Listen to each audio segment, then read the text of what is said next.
Olá, eu sou a Maísa e eu faço parte do projeto Sistema com Acessibilidade para a realização de substituições e troca de aulas para o IFMS Campos Dourados. E eu sou a Ellen e também sou integrante do projeto. Bom, o nosso projeto começou com a obrigatoriedade de TCC no IF. Então, nós procuramos um orientador, que no caso é o professor Sérgio, e ele nos apresentou um problema. Como na época ele era coordenador do curso, ele recebia diversos documentos para avaliar, dentre eles o formulário de solicitação de substituição e troca de aulas. Esse formulário é utilizado pelos professores em virtude de várias situações em que ele precisa se ausentar, como, por exemplo, o professor ficou doente, precisa ir a uma consulta, precisa dar uma palestra ou participar de um curso. Então, são vários os motivos que podem ocorrer uma troca ou uma substituição. Que no caso, as trocas de aulas seriam trocar o horário de aula com o de outro professor, e a substituição, o professor solicitante ser substituído por outro professor. Ao estudar o procedimento das solicitações, a gente percebeu que não é tão fácil executar essa tarefa. Porque primeiro, os professores eles encontram esses formulários na plataforma Google Drive. Depois disso, eles têm que imprimir, preencher, no caso geralmente eles preenchem manualmente, e aí depois eles têm que procurar o professor que vai fazer a troca ou substituição com eles, para que esse professor possa assinar o formulário.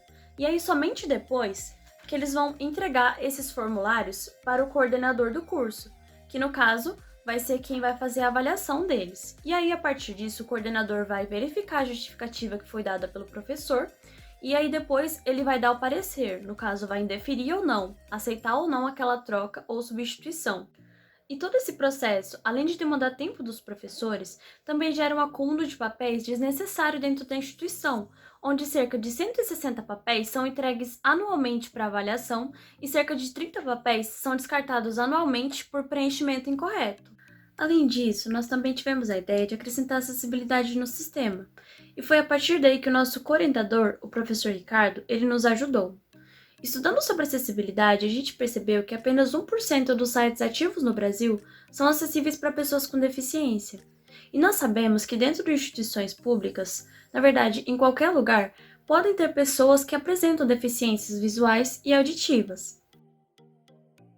Com isso, o nosso objetivo é desenvolver um sistema acessível que possa atender às necessidades dos docentes da instituição e que sirva para automatizar esse processo, onde poderão ser feitas as solicitações, análise por parte do coordenador do curso e o armazenamento dos documentos dentro do banco de dados do sistema. Também temos como objetivo a acessibilidade, para garantir que os docentes com deficiências auditivas e visuais possam acessar o sistema sem dificuldades.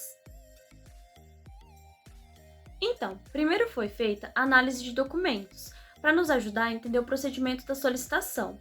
A gente também fez reuniões com o nosso orientador para que ele nos explicasse a logística dos formulários, ou seja, onde esses formulários eram disponibilizados, como que os professores preenchiam eles, e aí a gente conseguiu entender todo esse processo. Depois, a gente fez pesquisas bibliográficas para entender sobre acessibilidade. Para isso, a gente leu a LBI, que é a Lei Brasileira de Inclusão, e também lemos as diretrizes de acessibilidade para o conteúdo da web. E o nosso passo seguinte foi fazer a leitura de documentos técnicos para entender como a gente iria desenvolver esse sistema. Os protótipos começaram a ser construídos, bem como a documentação técnica do projeto.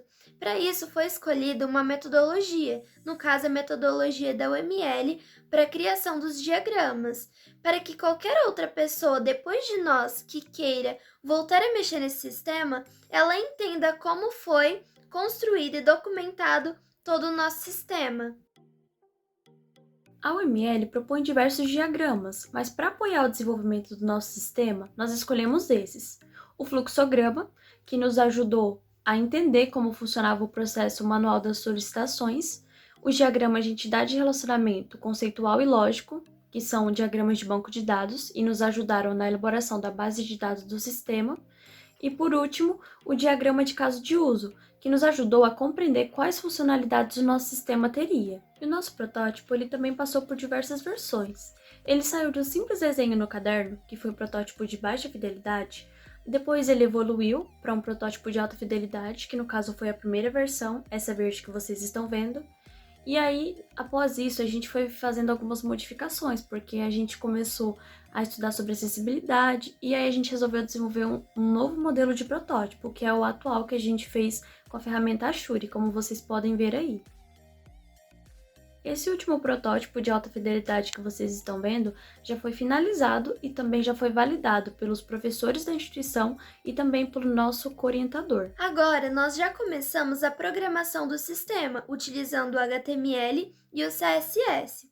Então, como vocês podem ver, a programação está seguindo fielmente o protótipo.